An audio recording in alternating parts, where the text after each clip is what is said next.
Sky Blazer! No, that's not what it is. Sky Shark! No, we're not. That's a different game too. Okay. It's a retrospective for Sky Kid. Damn it, why are you gonna ruin everything? Because that wasn't even funny. You ruined my life. That's not the first time you said that, and it's not going to be the last time you say that. So you know what? That's fine. Sky Kid. Power Trip Gaming Retrospective! Oh my god. Solid. I need to stop drinking. We are back to the Power Trip Gaming Retrospectives. We stopped for a long time, mainly because we forgot that we had even started them Over a year. Since our last one. And then we just said, screw it, and now Nobody watching this shit anyway. And now we're coming back to it. We're coming back. Yes, we are coming back to do our Power Trip Gaming Retrospectives on the games that we did not cover the first time that we played them. Yes. And didn't end with that summary of the game that we played. Did not give our reviews like a bunch of bums. Yes. So Like a bunch of rubes. A bunch of rubes. We were still finding our footing, still finding our formula. So there you go. So we are on game 54. Sky Kid. I was almost about to say Sky Shark. Fucking you up, baby. Sky Blazer. All right, man. So what do you got on Sky Kid, the arcade?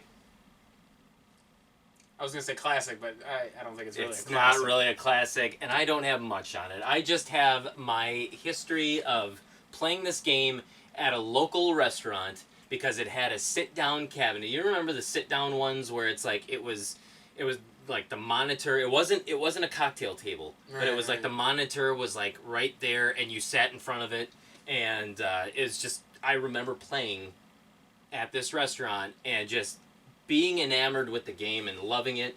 And then I played it as an adult, and I thought, oh my god, the joys of being a kid and being so blissfully unaware of how terrible a game actually is. I think you were just happy to be playing a video game. I think so. And that's usually what it comes down to. As a kid, I loved playing video games, regardless of what it was. Oh, yeah. So what do you got on this game, buddy? I got really nothing. Okay. I got that Nintendo Life gives it a 3 out of 10. It was actually the... Are you okay? Great. My fingers smell funny. So the game was developed. Sorry. The game was developed by Namco. Namco. And it was published on the Nintendo in 1987 by Sunsoft. Pretty early. I don't know why Sunsoft, maybe at the time Sunsoft wasn't actually doing their own games. They were just a publisher. But I don't know why they would have published it or why Namco didn't. Because Namco, I believe at that time, already had their big arm of Bandai in the United States. And so they were kind of working with them to publish games that were actually Namco based. So yeah, I don't know why it was Sunsoft, but it was. But it came out in 1987, so it was a really early game. Arcade quality where it's literally just a side-scrolling shooter where you try to beat levels and it recycles until you get to, I think, the 42nd or 44th screen or something like that. I don't remember. All I know is that you had to defeat the UFO. You had to drop a bomb in the UFO, and I remember you scrolled from right to left, which was unusual. Yes. That was a very unusual thing in that era, because you know, you have your Gradius, your Life Force, your typical side-scrolling shooters were left to right.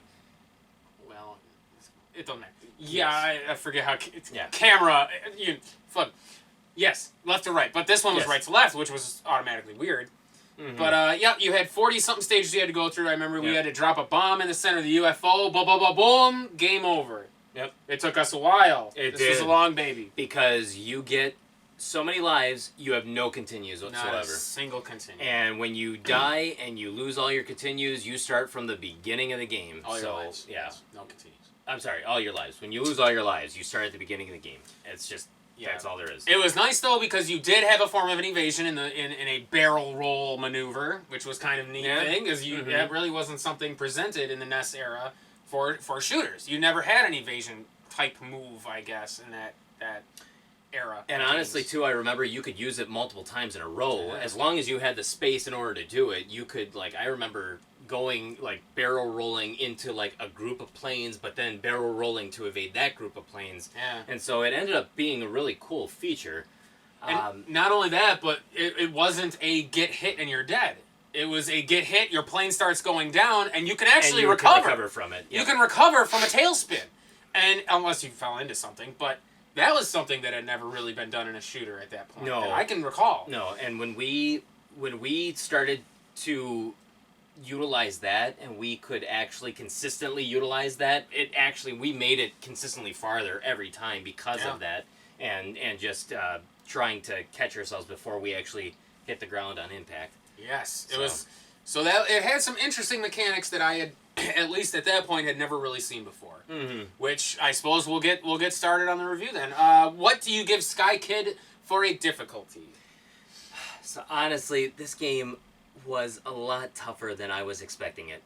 Especially since the game, like, the levels start off so short and so easy, and then the game just ramps up, and if I'm not mistaken, there were lightning clouds that were just, it seemed like they were 100% random. Yeah. Like, just the way that they would strike you, where they would strike, like, it just seemed completely random. And there were certain aspects of this game that were so damn difficult.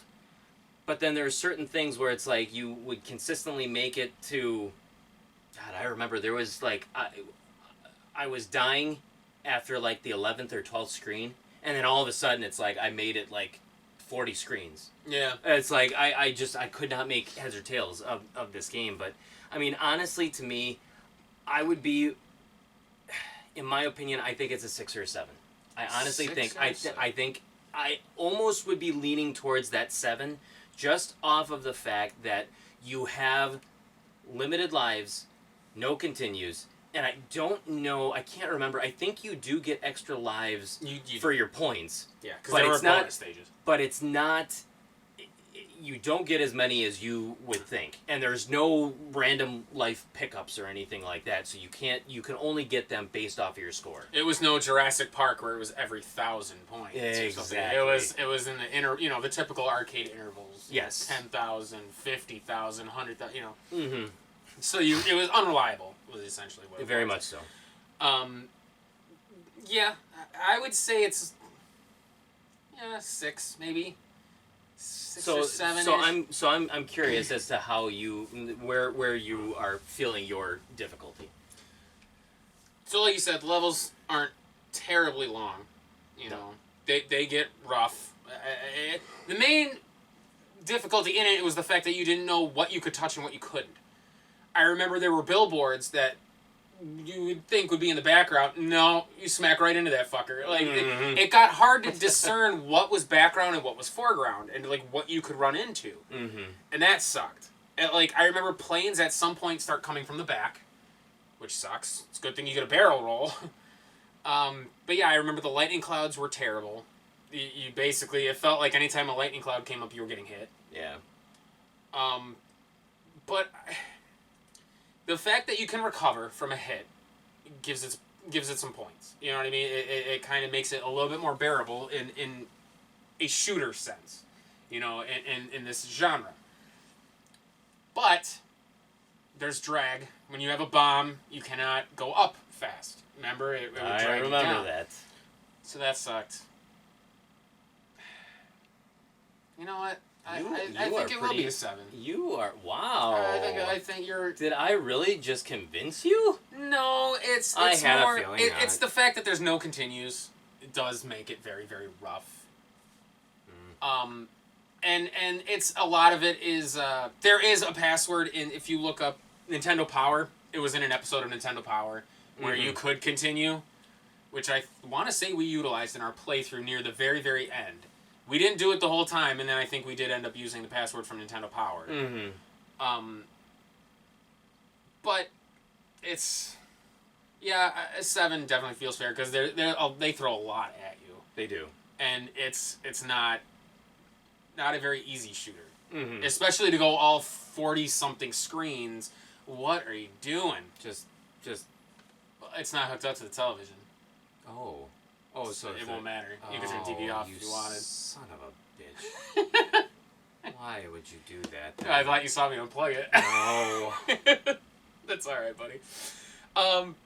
But yeah, as far as shooters go, this is a little bit more difficult than run of the mill. I honestly think that in the sense of how you say that the barrel roll makes it a little bit more. Makes it easier. Makes it easier. And the fact you can recover from a hit. And that you can recover, yes. I think that those are necessary because if you didn't have those in there, this game would easily be like an 8 or a 9. Like, it would make it that much more difficult, where if you get hit and there's no recovery... I think part of my thinking is the fact that I'm comparing it to, like, Chubby Cherub, which, for all intents and purposes, is a shooter. Okay, yeah. But Chubby Cherub is a fucking nightmare. And Yes. you don't have an evasion. And it's a one and done. Like, you're hit once, you're dead. Mm-hmm. So maybe that's why I'm thinking it was easier than it actually is, because I'm comparing it to Chubby Maybe. Cherub, but I should grade it on its own merit. Mm-hmm. But yeah, it's a 7. Yeah, you're right. Without the continues and the fact that 1-ups are not that plentiful, No, not it definitely gives it a degree of difficulty that's a step above most shooters in this era, especially in '87. Mm-hmm. That's yeah, you're right on that. Yeah. I'm inclined to agree. Yeah, the only other shooter that I could really think of at this time on the Nintendo was 1942. Yeah. And that was the shooters that you think of as shooters. Yeah. Wasn't Gradius out by then? Pretty sure. Gradius came out the same year, 87. Yeah. Which, actually, it's funny, too, because I think Legendary Wings came out in 87 as well. No. Because that was arcades in 86, and I want to say it came to the NES on 87. Oh, I see, believe so. I thought that was in 89. Oh, it wasn't that late. I truly... Give me a second. It wasn't that late. Legendary Wings. Because I wanna prove Andy wrong. I want them to see Andy's wrong, and now he's starting to get a little bit nervous. Not at all. He's starting to get nervous. What is it? Hit me up, baby. What is it? 1988. So we were both wrong. We were both wrong. Arcade is 86. I knew 86. I thought it was 87 on the NES. Damn it. My bad. All right. So we were both wrong, and I'm all right with that. All right. If I can't have it, nobody can. All right, so let's move on to fun, baby. I didn't have fun with this. No, I didn't either. It's and I think I've told you this before, is the first several levels that we played of this game, I think I had nothing but a smile on my face because it was so reminiscent, and it was the nostalgia factor of I had not played that game since I was a little kid. Yeah. And I just was like, oh my god, this is the one that my memories bring me back to. Like, I remember playing this as a kid.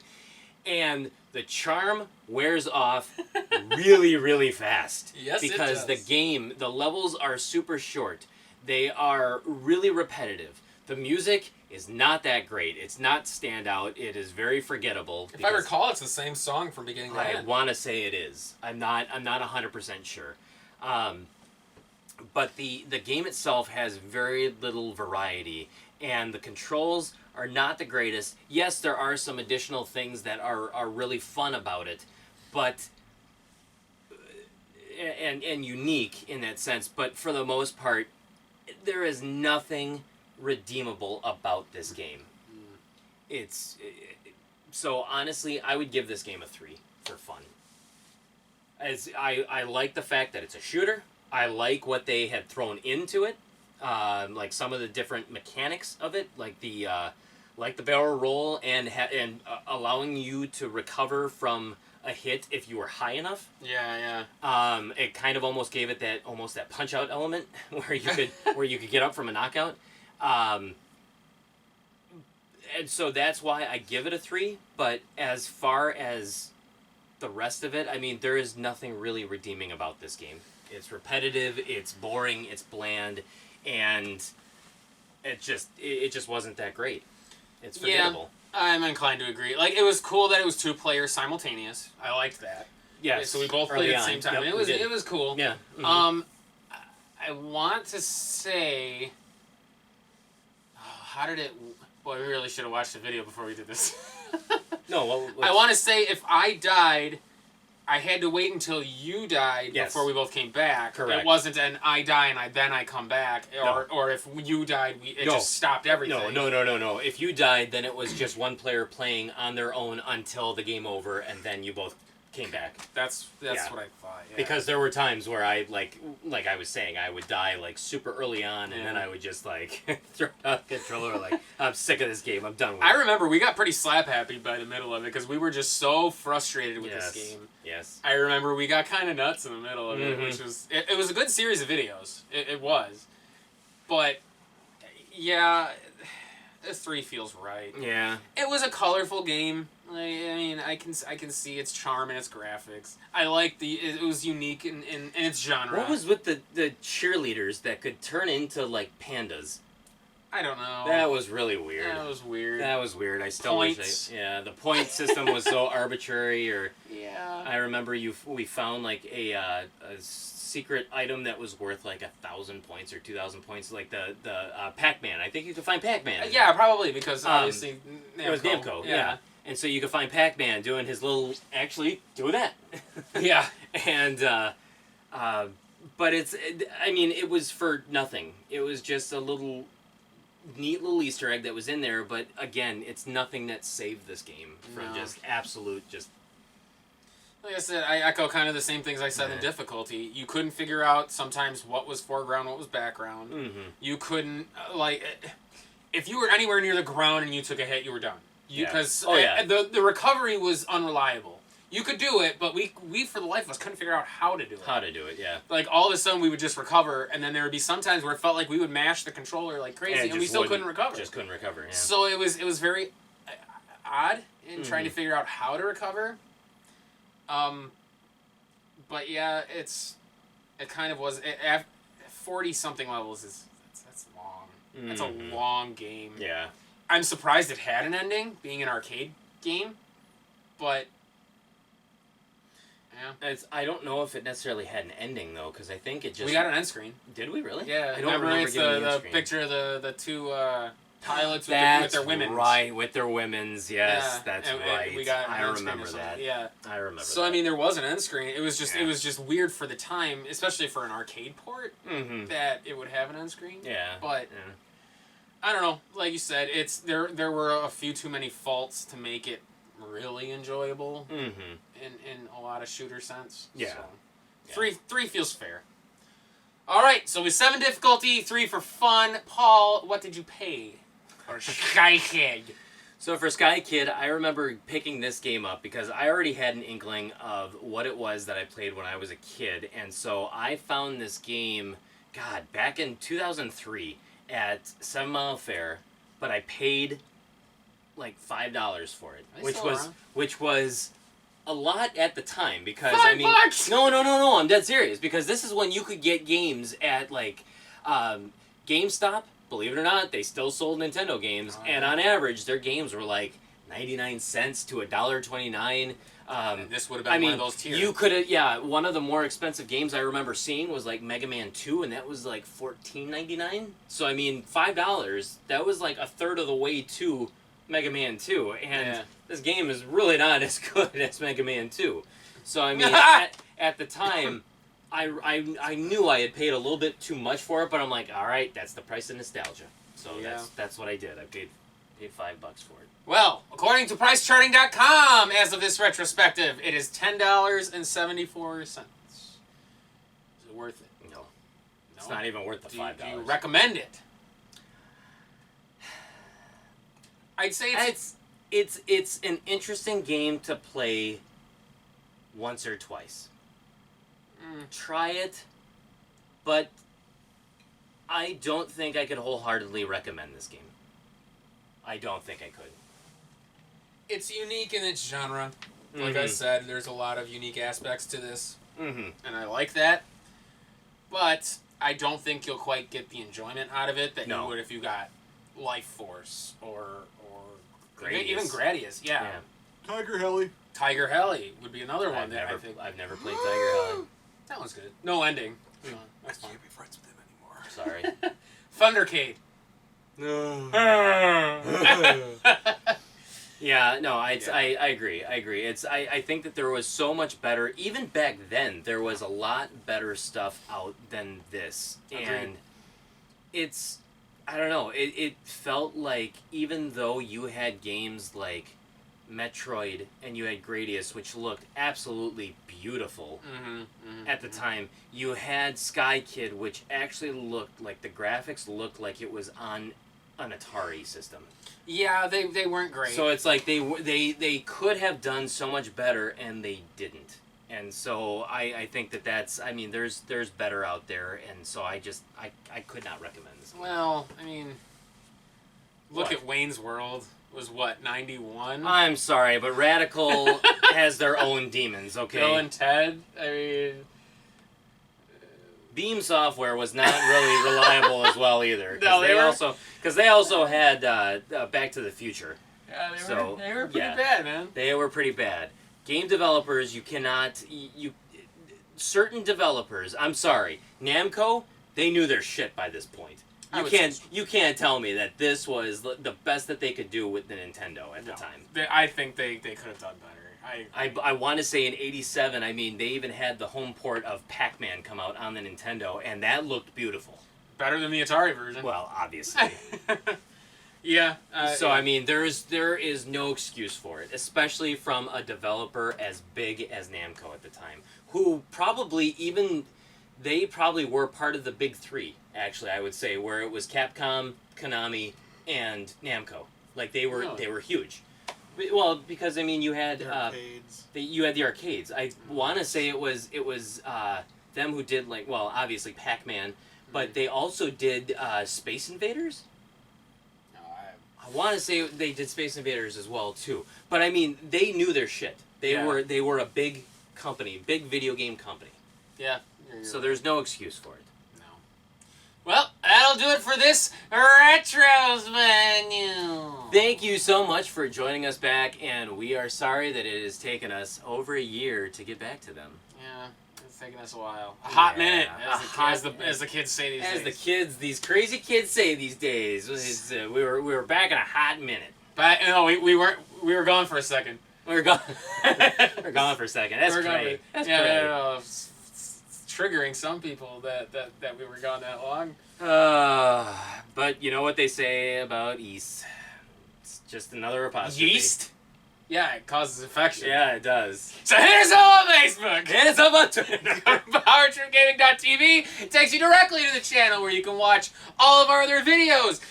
Yes. You can watch Sky Kid. The link is in the description. And you can check out our Power Trip Gaming side quest videos as well too, where we play games other than the Nintendo, such as the Super Nintendo, Sega Genesis, and PlayStation. And PlayStation 2 and GameCube.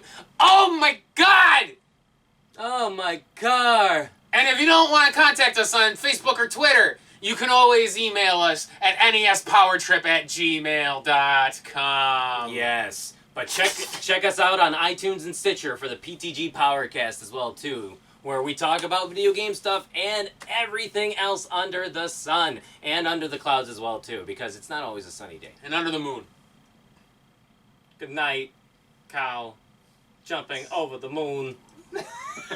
Sorry. Christopher Walken. Shut up! Finish your thought. No, sorry, Christopher Next Walken. time on Power Trip Gaming Retrospective. We'll review something better. We'll review something better. My father, he had the watch and he stuck it up his ass. Balls! Didn't you ever watch Balls of Fury? No. Or as Ping pong! Ping pong. Or as they say in China, Ping pong! Ping pong. That's racist. Might trigger some people from that one. I have Boogie! Not to mention, you're doing all these Christopher Walken things, and not once more cowbell. I don't know what that is. I got a fever. Thank you. And the only prescription is more cowbell. You've never seen that skit? Saturday Night Live. I don't Blue watch Oyster Saturday Night Cult. Live. It's an old one. Yeah. Oh, fuck me.